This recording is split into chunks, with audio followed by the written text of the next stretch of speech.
की न्यूज, खबरों का सारथी। इस कार्यक्रम के प्रायोजक हैं double engine detergent powder and cake, रिश्तों में लाए डबल चमक। नमस्कार, खबर उत्तर प्रदेश में आप सभी का स्वागत है। मैं हूं आपके साथ गरिमा वाजपेयी। बुलेटिन की शुरुआत करेंगे, लेकिन उससे पहले एक नजर सुर्खियों पर डालते हैं। सीएम योगी आदित्यनाथ का प्रयागराज का दौरा। आज महाकुंभ की तैयारियों की करेंगे समीक्षा। महाकुंभ और शहरी क्षेत्र का निरीक्षण करेंगे सीएम योगी आदित्यनाथ। आज शंभू बॉर्डर पर ही रहेंगे किसान नेता सरवन पंडेर ने कहा, पुलिस झड़प में कई किसान घायल। हम नहीं चाहते हैं कि स्कूल बंद हो, इंटरनेट बंद हो, केंद्र सरकार बातचीत करे। गोरखपुर में हुए सड़क हादसे का सीएम ने लिया संज्ञान। मृतकों के शोक संतप्त परिजनों के प्रति संवेदना व्यक्त की। सीएम ने घायलों के शीघ्र स्वस्थ होने की कामना भी की। सरकारी कर्मचारी 6 महीने नहीं कर पाएंगे हड़ताल। यूपी सरकार ने प्रदेश में जस्ता किया लागू। प्रमुख सचिव एम देवराज ने जारी किया आदेश। लखनऊ में अटल स्वास्थ्य मेले का होगा आयोजन। 24 और 25 दिसंबर को लगेगा अटल स्वास्थ्य मेला। निजी सरकारी अस्पतालों के सहयोग से लगेगा मेला। 85 केंद्रीय विद्यालय और 28 नए नवोदय विद्यालय बनाने को केंद्र की मंजूरी। योगी की कैबिनेट में हुआ बड़ा फैसला। आप देख रहे हैं की न्यूज, खबरों का सारथी। और अब रुक करते हैं खबरों की ओर। नोएडा से खबर आपको हम बताते हैं, जहां किसानों के मुद्दे को लेकर मुख्य सचिव की बैठक। मुद्दे को लेकर मुख्य सचिव मनोज कुमार सिंह की बैठक। प्राधिकरणों के सीईओ, एसीईओ, डीएम और अफसर मौजूद रहेंगे। किसानों के धरने और शासन से कमेटी बनने के बाद पहली बैठक किसानों के लिए बनाई गई। कमेटी के अध्यक्ष अनिल सागर रहेंगे। अधिग्रहण प्राधिकरणों के सिविल कार्यों की समीक्षा करेंगे मुख्य सचिव। सेक्टर 14A मुख्य सचिव के कैंप ऑफिस में दोपहर 3:30 बजे बैठक की बात सामने आई है। बड़ी जानकारी आपको हम बता रहे हैं।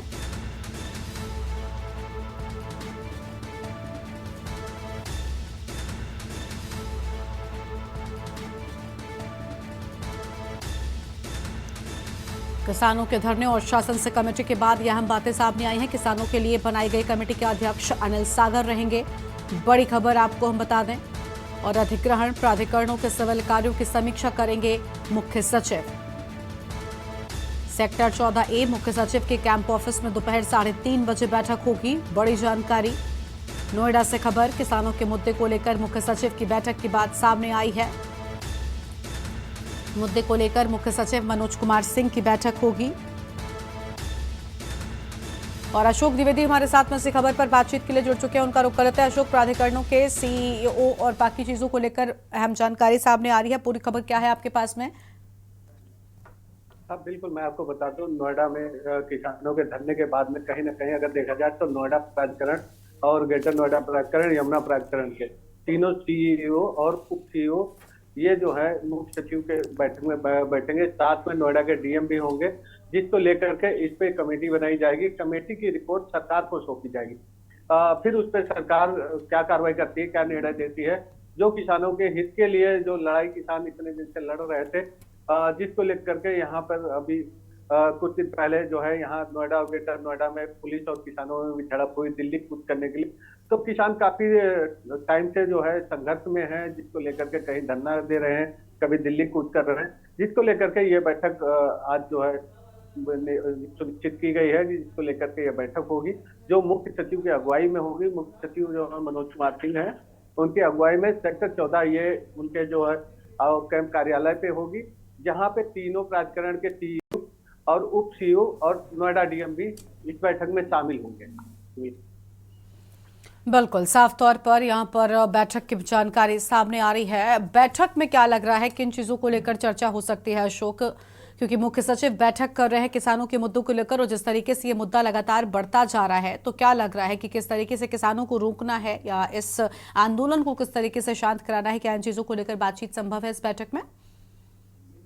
बिल्कुल, मैं आपको बता दूं, जो यहाँ के नोएडा और ग्रेटर नोएडा के जो किसान हैं, करीब 81 गांव के किसान हैं, जिनकी जो मुख्य मांगे हैं, उनका 10% प्लॉट का मांग है। और दूसरा था जो देहात क्षेत्र में जो इनकी जमीन का अधिग्रहण हुआ है, उसमें एक 4 गुना मुआवजा और 20% का प्लॉट मांग रहे हैं, जिसको लेकर के किसान काफी समय से यहाँ पे धरने पे बैठे हुए थे और काफी संघर्ष कर रहे थे। किसान जो जगह जगह पे आंदोलन कर रहे थे, कभी नोएडा प्राधिकरण पे थे, कभी ग्रेटर नोएडा प्राधिकरण पे थे और कभी यमुना प्राधिकरण पे थे।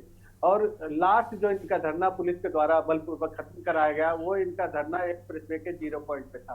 तो इनकी ये मांगे हैं किसानों की कि इनकी जमीन का जो अधिग्रहण हुआ है वो इनको उचित मुआवजा दिया जाए, और मुआवजा देने के बाद भी जो यहाँ के किसान हैं, बेरोजगार किसान हैं, उनके बच्चों को यहाँ की जो प्राइवेट कंपनियां हैं उनमें नौकरी दी जाए, और इनके लिए स्कूल और कॉलेज, जो यहाँ के सरकारी स्कूल कॉलेज या हॉस्पिटल है, उन पे इनको वरीयता दी जाए। ये किसानों की मुख्य मांगे हैं। आज जो मुख्य सचिव की अगुवाई में चर्चा होगी वो इन्हीं सारे मुद्दों पर चर्चा होगी। बड़ा सवाल यह है कि अब चर्चा के बाद सरकार क्या फैसला लेती है यहाँ के किसानों के लिए।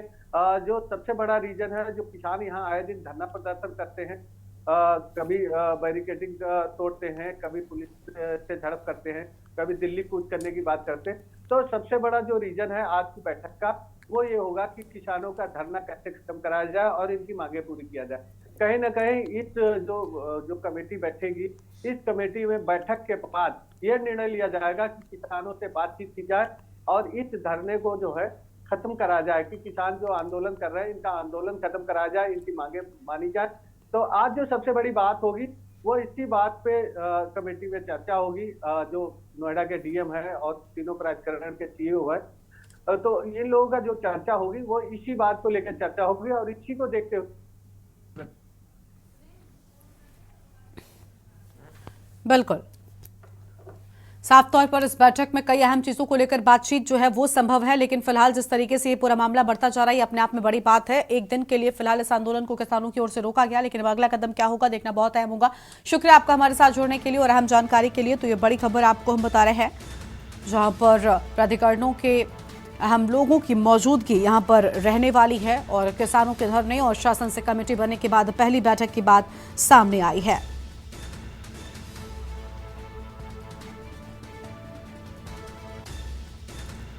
बड़ी जानकारी आपको हम बता रहे हैं।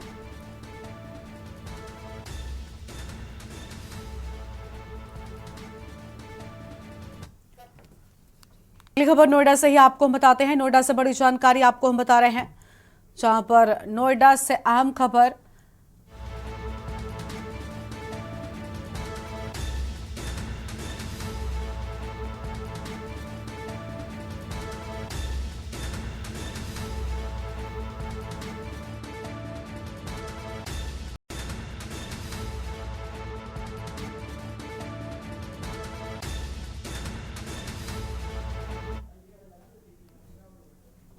और नोएडा से खबर है, जहां पर गेल के पूर्व चीफ जनरल मैनेजर से 1.49 करोड़ की ठगी हो गई। पार्ट टाइम जॉब दिलाने के नाम पर सीजीएम से साइबर ठगी।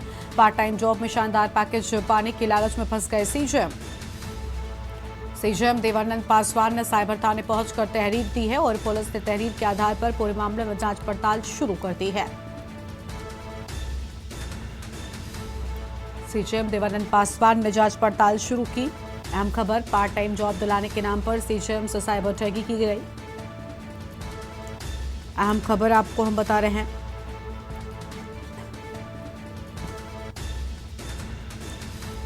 फिलहाल ये बड़ी खबर आपको हम बता दें, जहां पर सीजीएम के साथ में ठगी का पूरा मामला सामने आया है।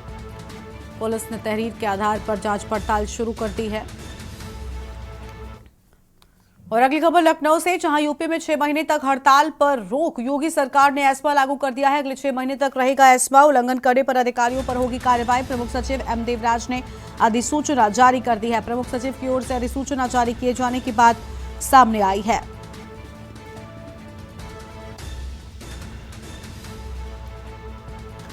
ये बड़ी जानकारी आपको हम बता रहे हैं।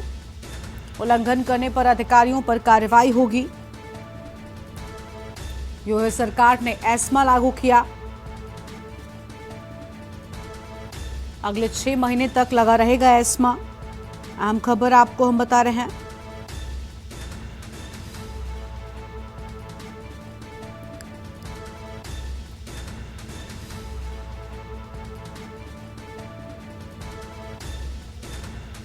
यूपी में 6 महीने तक हड़ताल पर रोक। बड़ी जानकारी आपको हम बता दें।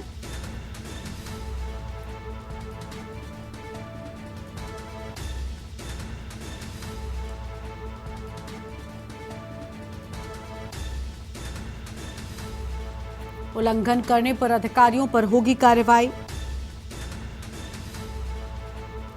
योगी सरकार ने एस्मा लागू किया।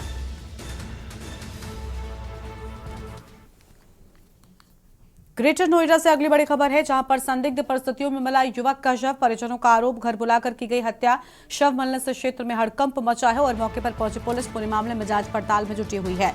दनकौर थाना क्षेत्र का यह पूरा मामला सामने आया है। बड़ी खबर आपको हम बता रहे हैं, दनकौर थाना क्षेत्र का पूरा मामला सामने आया।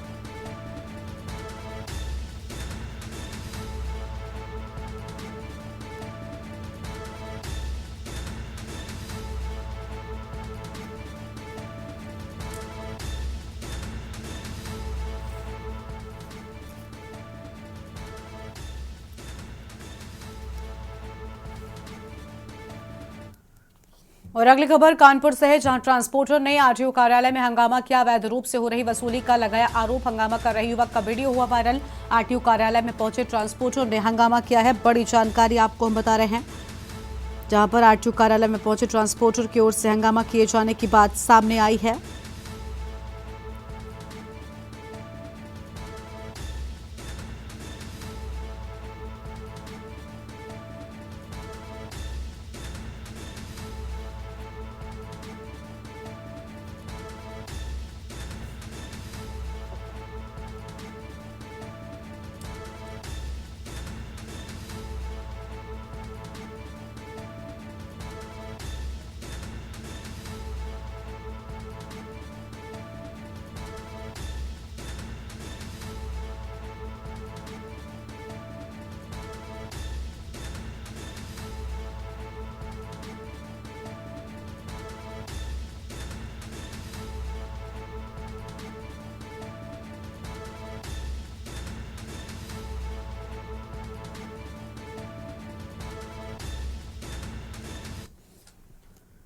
और यहां पर रुकते हैं एक ब्रेक के लिए।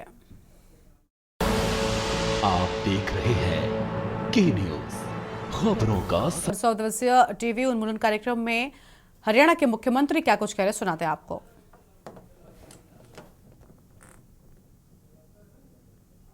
मुश्किल है, हम इसके खिलाफ सुरक्षा चक्कर बनाने के लिए प्रतिबद्ध हैं।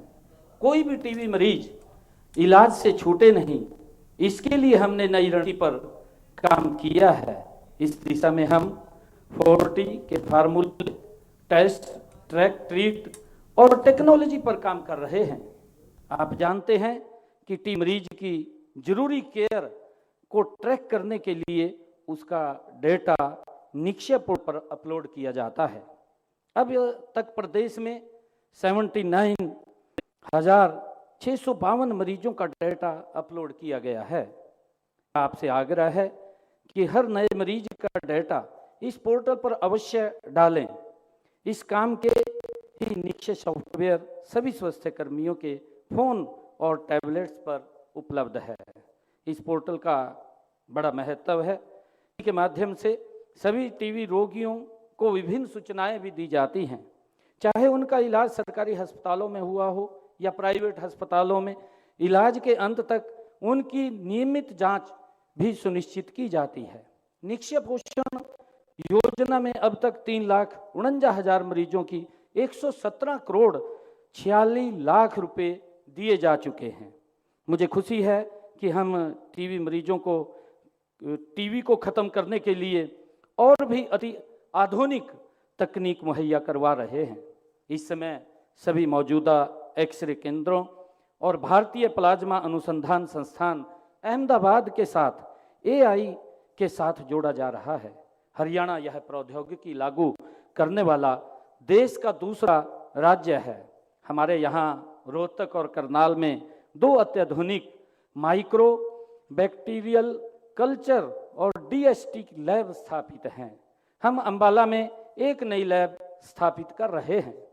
आदरणीय नड्डा जी, हम प्रदेश में 59 मोबाइल हेल्थ वैन के माध्यम से गांव, मलिन बस्तियों, दिहाड़ी मजदूरों, भट्टों और किसानों के टीबी परीक्षण करवा रहे हैं।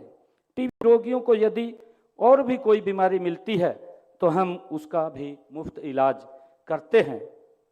पीजीआई, एमएस रोहतक तथा करनाल, नूह और सोनीपत के मेडिकल कॉलेजों में 4 नोडल और रेजिस्टेंस टीबी केंद्र स्थापित किए गए हैं। इनके अलावा सभी 22 जिलों में भी जिला नोडल ड्रग्स रेजिस्टेंस टीबी केंद्र स्थापित किए गए हैं। मुझे ये बताते हुए कि सभी मरीजों के बलगम के नमूनों को निकटतम नामित माइक्रोस्कोपी केंद्र में जांच के लिए भेजा जाता है। प्रदेश में इन केंद्रों की संख्या लगभग 358 से बढ़कर हमारे यहाँ पर 428 की गई है।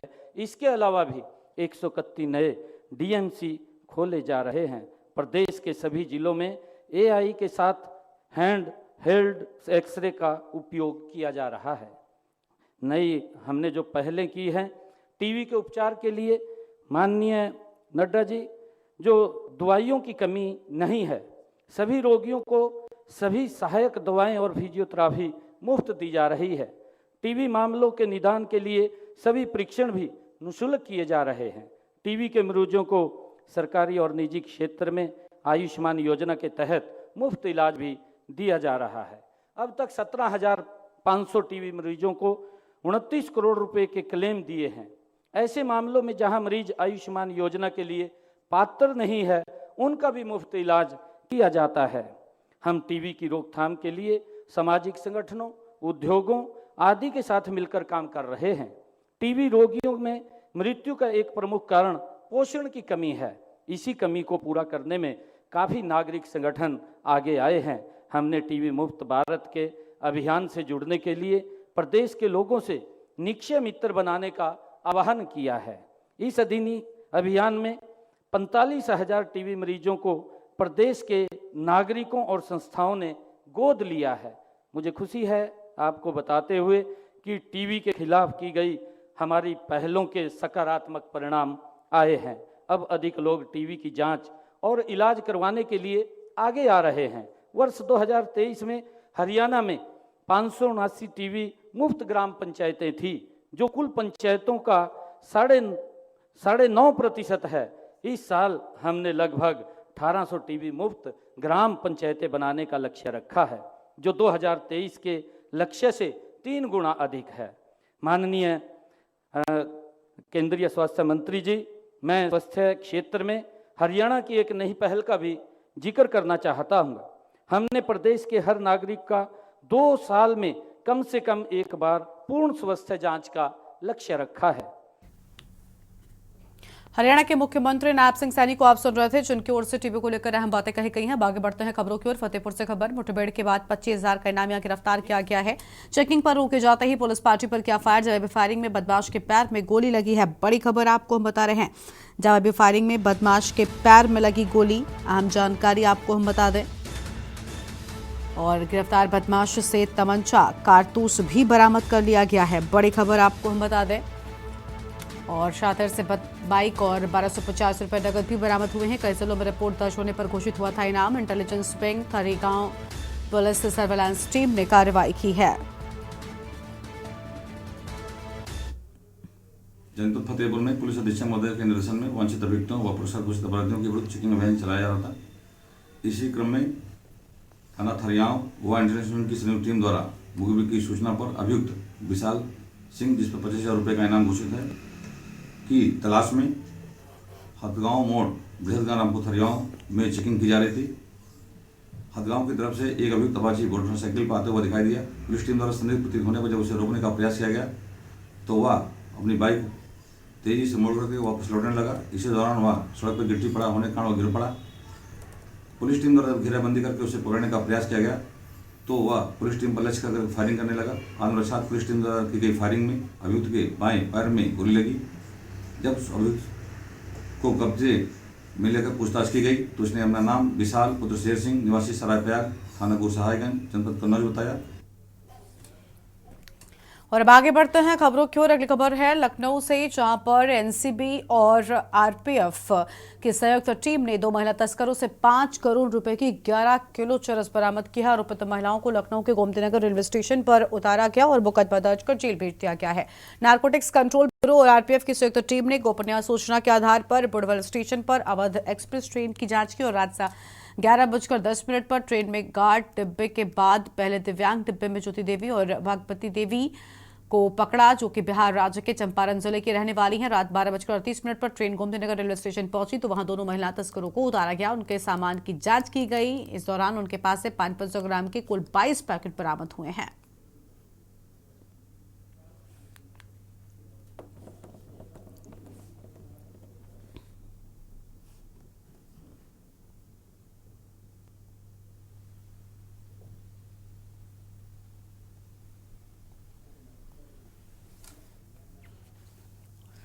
और इस बुलेटिन में इतना ही। आप देखते रहिए न्यूज़ इंडिया। नमस्कार। इस कार्यक्रम के प्रायोजक हैं double engine detergent powder and cake, रिश्तों में लाए डबल चमक। आप देख रहे हैं के न्यूज़, खबरों का सारथी।